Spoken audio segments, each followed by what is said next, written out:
You're not surprised we want to talk to you, are you? I mean, I didn't know, but yeah, it feels like being back out here now, getting to talk to y'all. How is it being back out here?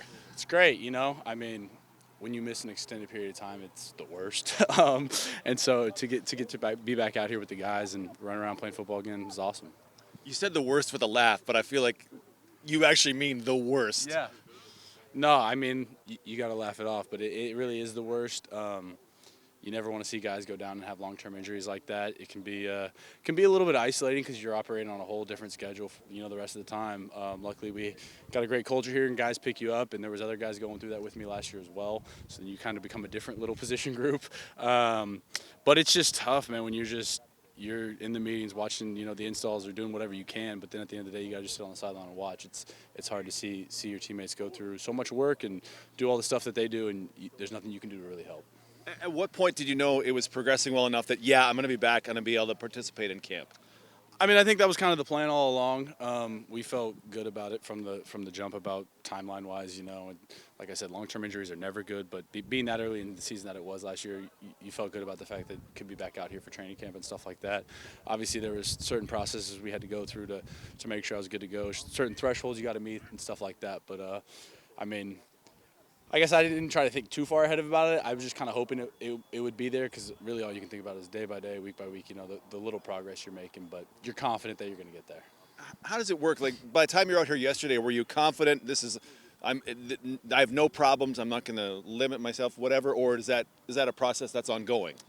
I mean, I think from the mental side of things, that's always going to be a process that's ongoing at first. I hadn't been in a huddle for 10 months or whatever. I hadn't put my helmet on or shoulder pads. And so that part of it's always a little bit interesting. But from the physical side of things, I felt obviously very good to go. Like I said, I felt good to go. And before that, and then we had done certain tests and measures that we looked at to make sure it'd be good to go. But I felt good before that, too. Who was the happiest to see you back out there? Anybody in particular? I got a lot of love from a lot of guys. Willie's back there raising his hand. I think the happiest out here was me, just to be back out here with the guys again, and like I said, get to run around and play ball. When do you think that mental hurdle will be 100% clear for you? Is it that first hit? Or did you kind of think about that maybe a little bit, or you try not to worry about that too much? I try not to worry about that too much. I think the mental hurdle, or however you want to call it, the confidence, it just comes from knowing you put in the work. You went about it the right way. You did the right steps to get back there, and then it just comes from the reps, right? That's why I wanted to get back out here for training camp, is you want to get those reps and kind of really get dialed back in, because like I said, it had been 10 months since I'd been in a huddle, since I'd been wearing a helmet, whatever. So I think the confidence comes from that. Dalton, you talked about the guys that you went through this with, and we know it's a physical thing, but how much of it is a mental grind? A lot of it is a mental grind, especially those early days. Like I said, it's isolating. I mean, people don't really realize, like, when you're on that long-term injured group, like, the guys are going to meetings, you're going to rehab. The guys are going out to the field for walkthrough, you're doing your lift in the training room. And then you can come out and watch practice, but you're just on a completely different schedule. And so it's hard when you're not around the guys you're always around or on the same schedule that you're used to being on.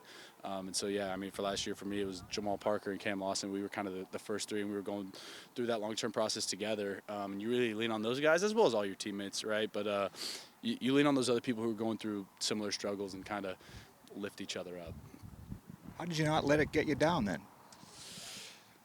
That's a tough one, Ed. I don't know. I think it's the people around you that kind of boost your spirits. And then, as you get further along in the process and, your body's healing, starting to feel better, then you can try to help out other guys where you can, maybe sitting there, watch film with the quarterbacks or watch film with the receivers and say, hey, if I saw this, I'd run it like that or whatever, just to try to contribute in any way you can.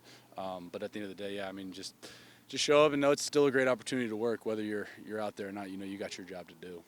There was a moment yesterday where you caught a long ball over there on the sidelines, and you were running back here, and Nick Dembski said, how good does that feel? How good did that feel? I mean, it's good. Obviously, it was good to be out here in general, but then, to connect on a deeper corner ball, kind of been some of my bread and butter up here over the last few years.